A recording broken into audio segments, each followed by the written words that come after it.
I've got some troubling news about England's royal family. The words were unmistakable. Meghan had reached the palace entrance expecting the gates to open, but instead, uniformed royal guards stepped forward and stopped her cold.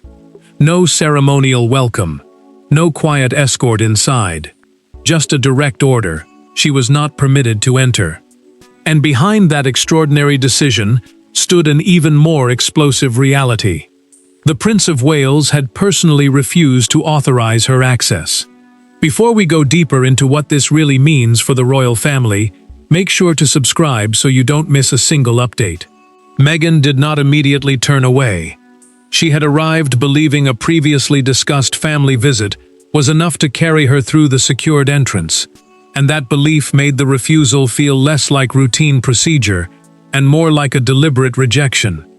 Palace access, meaning official permission to enter protected royal spaces, is controlled through security clearance rather than family expectation alone. Yet she had every reason to believe someone inside would resolve the misunderstanding. Instead, one senior guard calmly repeated the message. She was not authorized to enter. William had refused permission. The humiliation deepened when Meghan asked him to say it again. The guard did. No anger, no hesitation. That calmness made the moment worse, because it removed any possibility that someone had simply made a mistake. When she took a half step forward, another guard shifted sideways and blocked the path without touching her. She stopped. For several seconds, nobody spoke. Then she asked the question that changed the emotional weight of the confrontation. Did Charles know she was standing outside? William already knew. Inside the palace, an aide had informed him that Meghan had arrived and was refusing to leave without clarification. The prince listened carefully, but his response was almost unnervingly controlled. The decision stands. There was no explosion, no frantic debate, only a boundary he had apparently decided would not move. The instruction had been delivered to security before Meghan appeared, meaning the guards were not improvising under pressure. They were enforcing a decision that had already been made. Meghan pressed again, asking whether the king could overrule what was happening. The answer remained deliberately narrow. Security had been instructed to follow William's authorization unless a formal change came through the proper channel. That distinction mattered because it revealed something far more serious than an awkward family misunderstanding. The refusal had been structured in advance. Meghan finally looked toward the closed entrance and realized nobody was coming out to rescue the situation. What seemed like a shocking humiliation at the palace gates was actually the last consequence of a private conflict that had begun weeks earlier. And to understand why William was prepared to let those gates become a line she could not cross, the people standing on either side of that line, and everything they believed was at stake, must come into focus. This was never simply about a gate. For Meghan, being stopped carried the sting of rejection from an institution she once entered as a working royal. For William, allowing her inside risked reopening wounds he believed had already cost his family enough. And for Harry, learning what had happened placed him in the most painful position of all, caught between defending his wife and confronting his brother. Meghan understood exactly why the refusal cut so deeply. The palace was not just a protected royal workplace to her. It belonged to a chapter of life in which she had once entered through those doors as part of the working family. A working royal is a family member who carries out official duties on behalf of the crown, and losing that role had already changed her relationship with the institution. Now, standing outside, she was being reminded that the old assumptions no longer applied. For William, that distinction mattered because access had become tied to something far more fragile than status: trust, privacy, and control over who entered spaces connected to his immediate family. Harry felt the shock almost immediately. A short message reached him confirming that Meghan had been denied entry, and anger rose before he had even finished reading it. He was not furious with the guards because he understood they were carrying out instructions. His anger went directly toward his brother. He called Meghan first, heard the strain in her voice, then demanded to know exactly what had been said. She told him the refusal had not sounded temporary. That detail changed everything. William stood beside a desk, while an aide quietly explained that Meghan remained outside and was asking for clarification. The prince did not answer at once. He knew reversing the order might calm the moment, but it would also destroy the boundary he had already decided was necessary. After several seconds, he gave the same response as before. The instruction would remain. His silence afterward revealed that the choice was not effortless, but neither was it uncertain. Harry called him directly. The conversation lasted less than a minute. "Are you really leaving her at the gate?" he demanded. William answered without raising his voice. "She was told the conditions before she came." Harry pushed back immediately, accusing him of turning family tension into punishment, but the future king refused to retreat. He insisted those conditions had been made clear long before that afternoon. Meghan then learned the most painful part. The restriction was not limited to one awkward visit.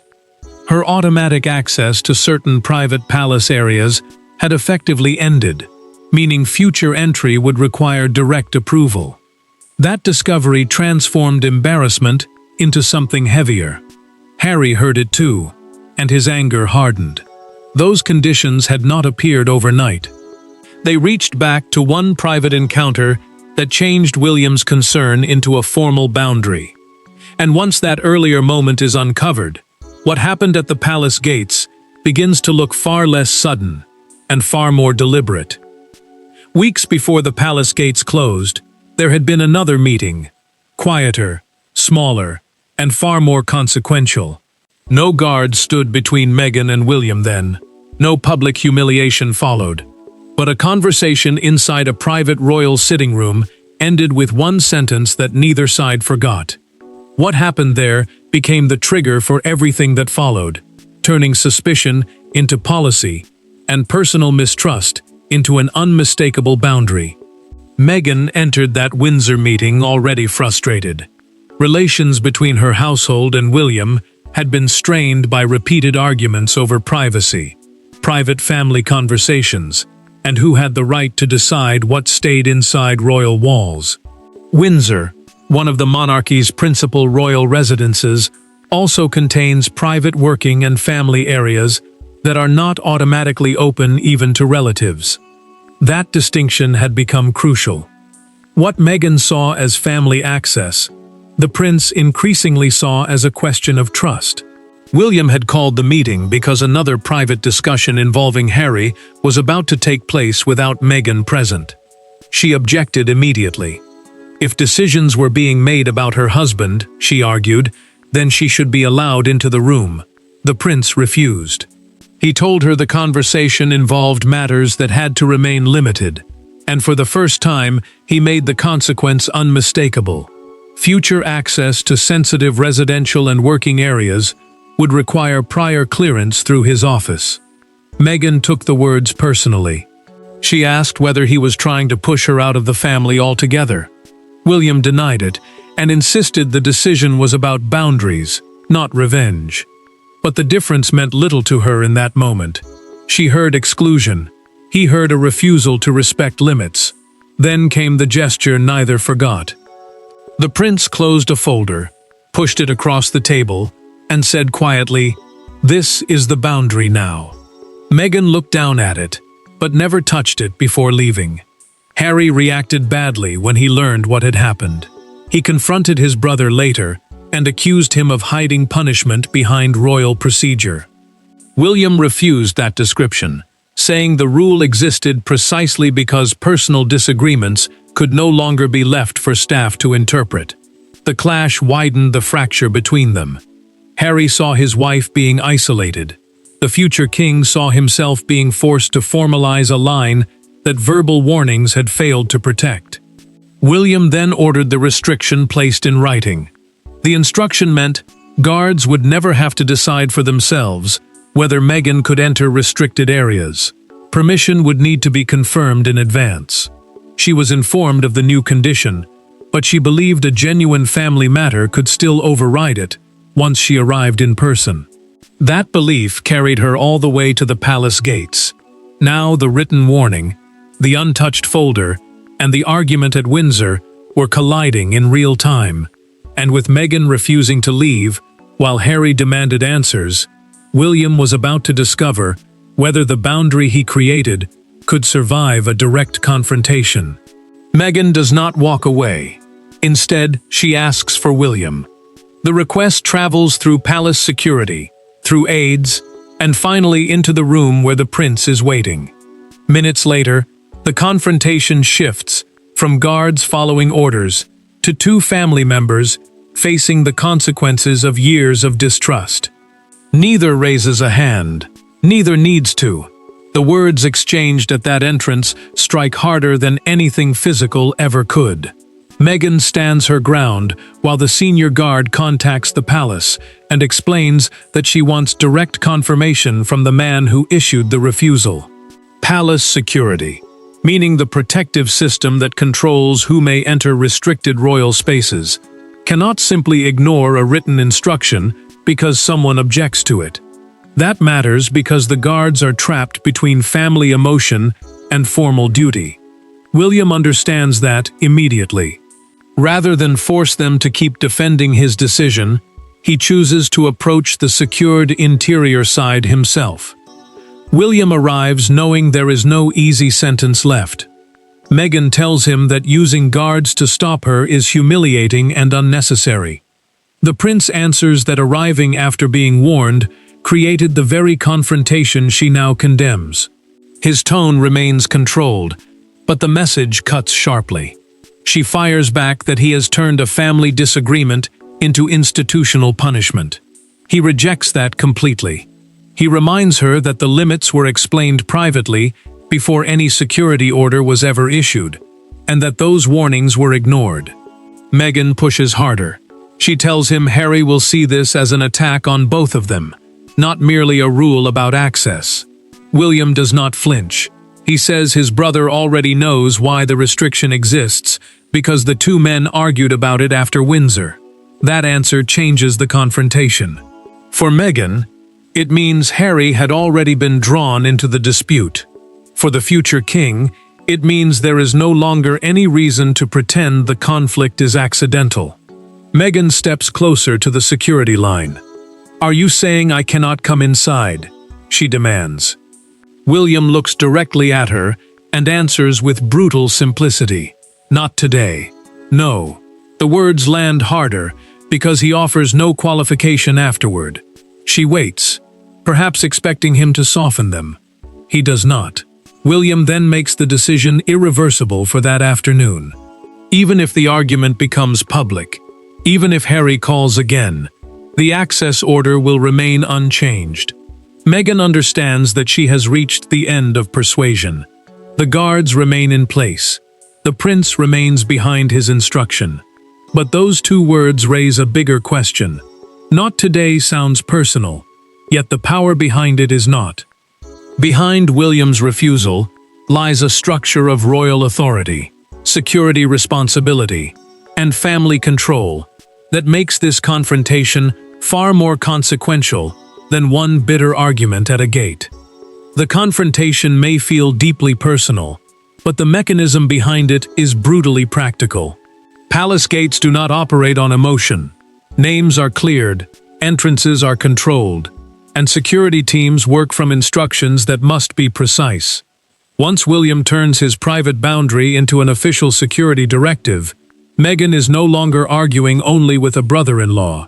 She is confronting a system designed to obey the person responsible for the decision.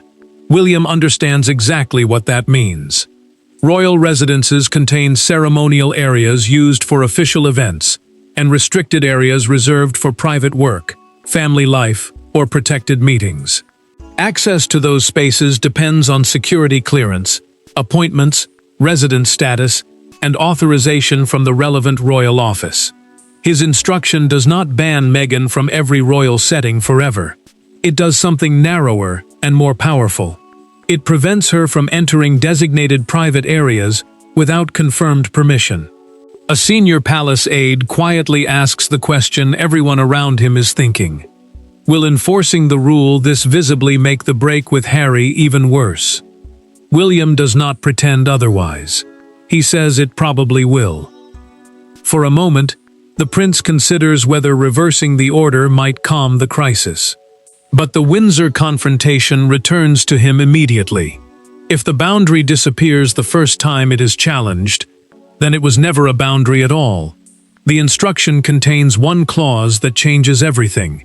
A verbal claim of a family invitation is not enough unless the designated office confirms it. That means Meghan cannot simply say Charles expects her inside, nor can another relative casually wave her through without the security authorization being changed. The rule exists precisely to remove uncertainty from moments like this. To Meghan, that feels cold. To William, it is the only way to stop personal pressure from overriding a decision already made. William sits alone with the aide after the latest update from the gates. He removes his glasses, rubs his eyes, and allows the strain to show for the first time. "I know what this will cost," he says quietly. Then he authorizes the restriction to remain active. The aide understands the weight of that choice. The future king is not simply keeping a door closed. He is accepting the possibility that his relationship with his brother may become even harder to repair. Meghan is still outside when that confirmation reaches security. She now understands that neither frustration nor family connection will change the answer that afternoon. And Harry is about to understand something even more painful. By the time she finally leaves the gates, the order has already done more than deny entry. It has turned a security dispute into a direct battle between two brothers. The worst moment comes after the confrontation ends. Meghan turns away from the gates, knowing the decision will not change. Harry, hearing the details, is furious. William remains inside, aware that his refusal has now become something larger than security protocol. Three people leave the same episode carrying three different wounds: humiliation for Meghan, betrayal for Harry, and the grim certainty for William that he has crossed a family line he cannot uncross. Meghan finally leaves after security makes one thing clear: no immediate appeal will change the decision that afternoon. The physical standoff is over, but the emotional damage is only beginning. Palace authorization, meaning the formal approval required before someone enters protected royal areas, remains unchanged. That matters because the refusal is no longer an argument that can be softened with a private conversation at the gate. It has become a fixed rule, and she now knows William is prepared to enforce it personally. Harry hears the full account directly from Meghan. She tells him the deepest wound was not simply being stopped, it was seeing William stand behind the order without retreating, even after realizing how humiliating the moment had become. Harry reacts immediately. He contacts palace staff first, demanding to know whether anyone intends to reverse the restriction, then calls his brother when the answer remains the same. By that point, his anger has moved beyond security. Harry does not hide what he feels. He tells William that he has humiliated his wife and turned a family dispute into a public rejection. The prince answers that both of them were warned about the boundary before Meghan arrived. That response only intensifies the confrontation. Harry says that unless the restriction is withdrawn, he will reconsider future private contact with his brother. The threat is personal and deliberate. A dispute over access has now become leverage in a relationship already close to breaking. William refuses to bargain. He tells Harry that changing the rule under pressure would make every previous warning meaningless. But after the call ends, the future king's composure finally cracks. He turns to an aide and asks a question he had avoided until then. Did Meghan look distressed when she left? The answer is quiet. Yes. Harry ends the conversation abruptly. William remains holding the silent phone for several seconds before placing it face down on the desk. Then he dismisses everyone from the room. No victory follows, no satisfaction, only the weight of what the decision has cost. Hours later, that weight follows him behind another closed door, away from guards, aides, security instructions, and angry calls. William finally speaks privately with the one person who will not let him hide behind procedure. The gates may have divided Meghan and the prince, but the real turning point is about to come, when Catherine forces him to confront the human price of saying no. Hours after the confrontation, the noise disappears. No guards, no aides, no official language. William sits privately with Catherine and finally speaks about what happened. For the first time, the incident is stripped of security terminology and royal procedure. What remains is painfully human. A man who believes his family needs boundaries, a brother he knows he may lose, and the uncomfortable knowledge that doing what feels necessary can still hurt everyone involved. Catherine listens without interrupting, as William explains the full sequence from Windsor to the palace gates. He tells her Meghan had already been warned that future access to certain private areas required approval after their earlier confrontation. A private royal household, meaning the family and staff operating inside protected residential spaces, depends on controlled access, because those rooms are not simply ceremonial workplaces. They are also where children live, relatives speak privately, and sensitive family decisions are made. For the prince, that distinction had become impossible to ignore. William does not hide behind the rule when Catherine asks the question he fears most. Did he want Meghan to feel humiliated? He answers immediately, no. The future king admits that watching the disagreement escalate disturbed him more than he expected. He had wanted the boundary respected quietly. Instead, guards became involved, Harry became furious, and Meghan walked away feeling publicly rejected. Catherine hears the regret in his voice, but she also understands that regret does not mean he intends to reverse the decision. Catherine pushes further. She asks what he was truly protecting. William finally admits that his deepest fear was never one person entering one building. It was the possibility that unresolved family conflict could keep crossing into spaces where his children and household expected privacy. Every exception, he says, risked turning private rooms into another battleground. Yet she gives him an uncomfortable answer. A reasonable boundary can still become cruel if pride begins deciding how it is enforced. William falls silent. That warning forces him to examine whether firmness has begun turning into punishment. He does not withdraw the restriction, but he changes what comes next.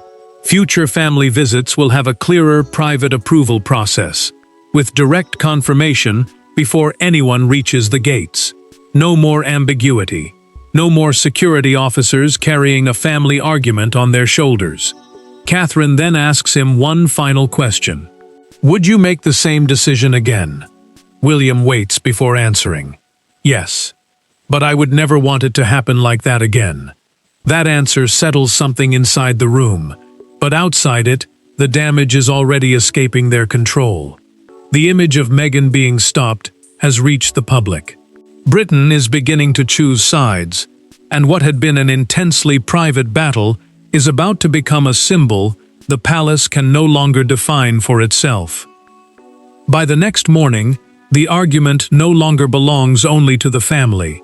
One image dominates the conversation. Meghan standing outside a royal entrance while security holds the line. To some, it represents consequences. To others, humiliation. Broadcasters debate William's authority. Commentators dissect every second of the encounter. And crowds gather near the palace, wondering how a family disagreement reached the most symbolically powerful barrier in Britain. Harry watches the coverage with growing anger. Media outlets frame the confrontation as a dramatic new chapter in the fractured relationship between him, Meghan, and William, turning a private dispute into a national spectacle. Palace communications, meaning the official messages issued to explain or contain royal events, avoid attacking either side, and describe the security decision only as a private operational matter. That restraint matters, because any sharper statement could deepen the family rupture. Yet silence leaves the public free to decide what the confrontation means. William sees the same broadcasts and immediately understands the danger. What he intended as a controlled boundary is now being interpreted as a judgment on Meghan herself. Commentators describe the refusal as a decisive assertion of royal authority, and that language infuriates Harry. He believes his wife is being reduced to a symbol of defeat. The prince, meanwhile, realizes that even a carefully limited access rule can look brutal once the public sees only the moment of exclusion. Meghan refuses to return to the gates. She has no interest in creating a second confrontation, and that decision quietly signals that she accepts one reality: the physical boundary will not be challenged again without prior approval. Behind palace doors, officials refuse demands to cancel the arrangement, but privately confirm that a future family meeting remains possible if it is authorized in advance. The restriction remains firm, yet the door to controlled contact is not completely closed. The public moment becomes impossible to ignore outside Buckingham Palace. A crowd gathers behind the barriers, while a major evening broadcaster repeatedly shows the still image of Meghan halted beside the security line. Across the screen runs a blunt caption: "Royal gates closed." The phrase spreads rapidly because it captures something larger than access. It makes years of family tension feel suddenly physical. Harry reaches for the remote before the segment finishes. He turns the television off and tells Meghan he does not want her watching the footage again. She answers quietly, "I've already seen enough." The anger drains from the room, leaving something heavier behind. William cannot escape that same truth. The gates closed for one afternoon, but the image has turned them into a symbol of permanent division. And as the public noise finally begins to fade, the final meaning of his decision becomes impossible to avoid. This was no longer about whether Meghan entered a palace. It was about what the refusal had permanently changed inside the family. In the end, nobody wins. Meghan leaves without entering. Harry cannot force his brother to reverse the decision. William keeps the boundary he believed was necessary, but pays for it with another painful fracture in a relationship already carrying years of damage. The confrontation becomes unforgettable, not because a royal was stopped at a gate, but because one simple word, "no," finally made an invisible family division impossible to deny. William does not rescind the restriction. Any future palace visit involving Meghan will now require approval in advance, rather than being assumed through family connection. Palace access, meaning formal permission to enter protected royal spaces, has become something separate from blood, marriage, or past status. Meghan accepts that reality. She understands that arriving without confirmed authorization will not produce a different outcome, effectively ending the possibility of another spontaneous confrontation like the one that stunned everyone involved. Harry remains deeply hurt by how his wife was refused. His anger toward his brother does not disappear, but something inside him shifts. Another public battle would not repair the damage. It would only harden it. He begins to recognize that the argument is no longer about forcing one door open. It is about whether any trust remains between two households that once believed family connection could overcome almost anything. William carries a different kind of pain. Speaking privately with Catherine, he admits that he regrets Meghan's humiliation, even though he does not regret establishing the boundary itself. The prince knows those two feelings can exist at the same time. He wanted control, not cruelty. He wanted privacy, not spectacle. Yet the outcome has shown him that even a decision he considers necessary can leave wounds that procedure cannot erase. The confrontation settles something years of arguments never fully resolved. Family membership and palace access are no longer treated as the same thing. Security procedure has become the physical expression of a deeper fracture. Trust once assumed now has to be earned, confirmed, and protected. That is the real consequence. The gate did not create the division. It exposed it. William eventually receives confirmation that Meghan has departed. He reads the message, sets the phone down, and says quietly, "Make sure this never becomes a scene at the gates again." There is no triumph in his voice, only exhaustion. The future king has won nothing. He has simply enforced the line he believed could no longer be ignored. Meghan's rejection is painful. Harry's anger is genuine. William's refusal is absolute. And that is the final verdict. The monarchy survives the confrontation by acknowledging the fracture instead of pretending it does not exist. The gates reopen for ordinary business, but the boundary remains. William chooses limits over appearances. Meghan learns that former access can no longer be assumed. Harry learns that brotherhood no longer overrides protocol. That is why the most powerful part of this extraordinary confrontation was never the guard who stepped forward. It was the certainty behind William's answer, and the painful realization, shared by everyone involved, that this time the word no truly meant no. Thanks for watching. Please don't forget to like and subscribe, and we will see you in next one.